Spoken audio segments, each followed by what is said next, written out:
All right, let's get right into our Friday mailbag. The Friday mailbag, I have to say, on average, has been improving in quality with occasional really horrible emails. But you can email info@davidpakman.com if you have something to say. Sometimes people will ask for corrections in the Friday mailbag if they are appropriate. I'm glad to give them. We don't hide the corrections, on the last page of the paper or anything like that. We put them at the top of the mailbag when appropriate. Okay. Let's start. First email is from Bob. This is kind of interesting. Bob sends some questions for the future and says, "Hey, David, I'm from the year 3328. I was watching your show in the historical archives and found it insightful. I was hoping you could give me perspective on issues people are dealing with today. One, do you think clone marriage should be legal?" Now, see, I don't even understand that. Do you mean clones of the same person marrying each other, or just clones in general getting married? But probably, yeah. I mean, I don't know. They're different people, sure. Number two, should genetic engineering be guaranteed coverage by health insurance? Probably. I believe by 3328, there at least will be insurance for that. Three, are alien species fit to serve in Earth politics if they are legal citizens? 100%. I believe if you're a naturalized Earthling, even if you come from a different planet, and listen, if you speak the language, if you understand our system, if you share our values, who do I sound like? Now, I don't know on aliens from other planets being politicians. Should AI be able to vote? I think no on that. And number five, is debris pollution from asteroid mining something the government should try to regulate in the wake of the recent Mars freighter disaster? I would say yes. I think I would be very much able to make decisions about year 3328 world governance. I like that, Bob. Really giving us something to think about there. Let's go next to Michael writing in about Alex Jones. Michael says, "David, do you think Alex Jones is now a suicide risk? If so, is he likely to take others with him? I think he should be carefully watched. When you consider his obsession with firearms, his pathological anger, and the impossibility of ever recovering from the verdict against him, I believe he has been backed into a corner. His agenda has been chaos and destruction from the beginning, and now he will take it to the limit, I fear. I would not be surprised to hear of his committing a mass murder suicide. I hope there are people around him who can prevent this. I wonder the same of Trump if DeSantis wins the primary." No. There are good questions here. I don't think Trump is liable to do self-harm if DeSantis defeats him in the primary. I don't. I do see Alex Jones as a possible self-harm risk. I don't get the sense of Alex Jones necessarily taking others down with him. I know that many of you might be surprised and say his rhetoric about others is really wacky. Maybe I'm wrong. I see Alex Jones primarily, physically speaking, as a risk to himself. Next email is from Alan. Alan argues in response to what I asked last week, are Trumpists too far gone? Alan says Trump supporters are not too far gone and writes, "David, sir, you recently asked on your show if Trump supporters are too far gone. If they could be put in the right environment, I say no.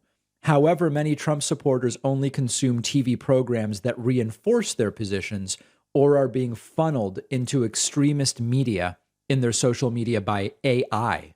TV hosts and social media companies are making tons of money off of all this, and it will not stop without some kind of legislation.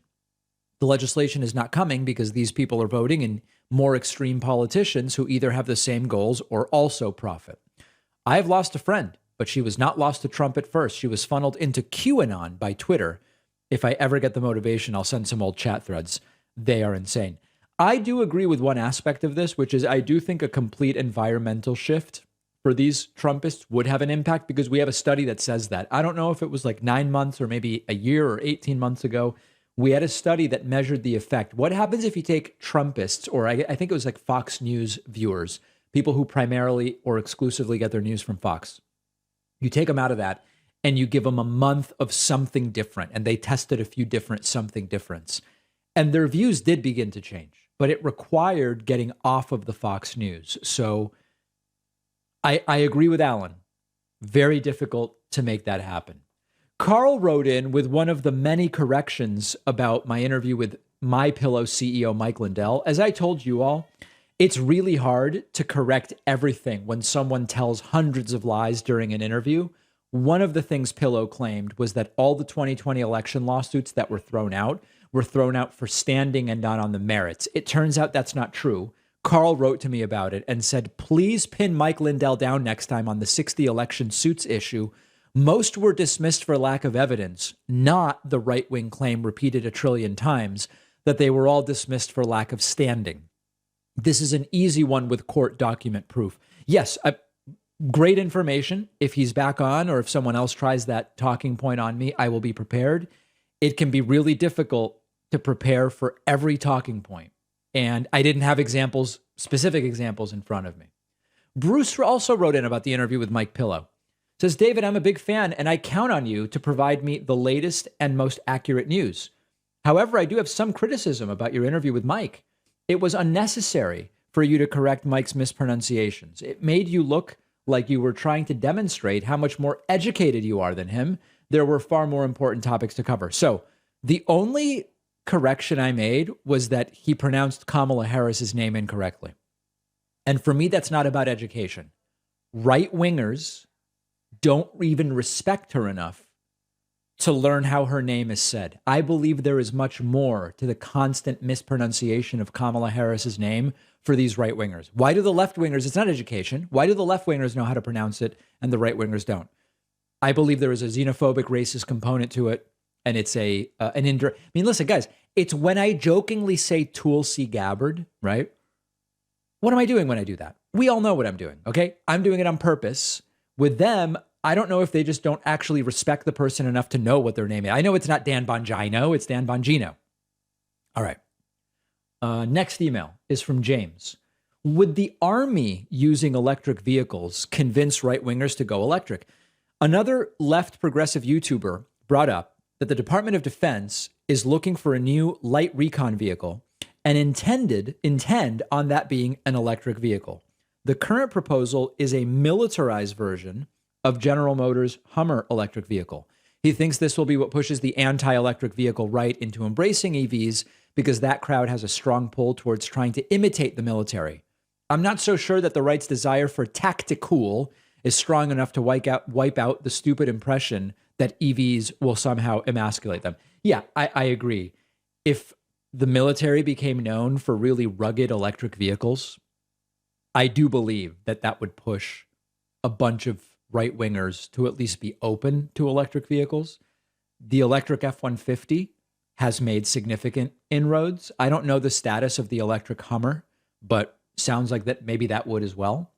But there is going to be, it's going to be sort of a stubborn belief that electric vehicles are terrible and bad and feminine and all this stuff for a while. But I think if the Army started using EVs, it would make a difference. Chris asks a good question. Who is they? Asks Chris. David, love your show. Have a question. Who is they?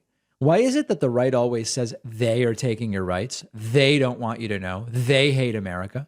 For a group that hates pronouns, it is odd how they lean on the mysterious they so much in responding to legitimate questions. Don't you think? Keep up the good work. Yeah, I mean, listen, they is a catch-all for some combination of Democrats, Marxists, socialists, communists, wokeists, Antifa, BLM, sometimes Jews if it's inconvenient, sometimes minorities, sometimes, yeah, they can be anything. They can be whatever best fits the story. So if they go, they're holding you down. They're not letting you live the life you want to live.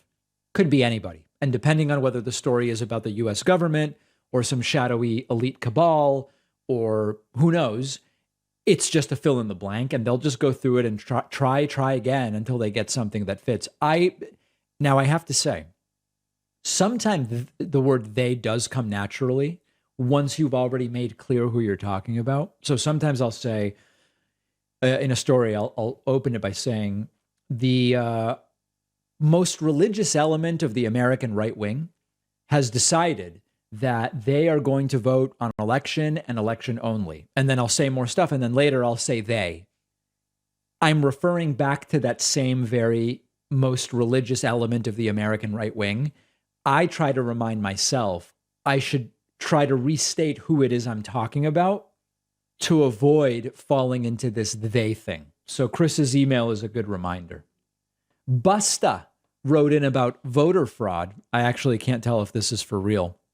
Busta says, how could you possibly do that long of a response video about what would convince you that there was voter fraud and not talk about 2000 Mules? The movie was cheesy with its use of dark rooms and drama, but the evidence was extremely compelling. 2000 Mules is exactly the voter fraud evidence you said you would accept. I don't know if this person's for real or not. 2000 Mules was a joke. We've already gone through this multiple times. 2000 Mules is based on very specious geolocation data of mobile phones that they have not even actually connected to voting related activities. It is completely speculative. It doesn't actually show anything other than supposedly certain people with mobile phones were grouped in different areas that they claim are suspiciously close to ballot drop boxes. That's all they have. I'm simplifying a little bit. It was not compelling. It was not compelling. And if someone thinks that 2000 Mules is proof of anything other than Dinesh D'Souza's delusion and narcissism, then I don't know that we have much to talk about. We have a great bonus show for you today.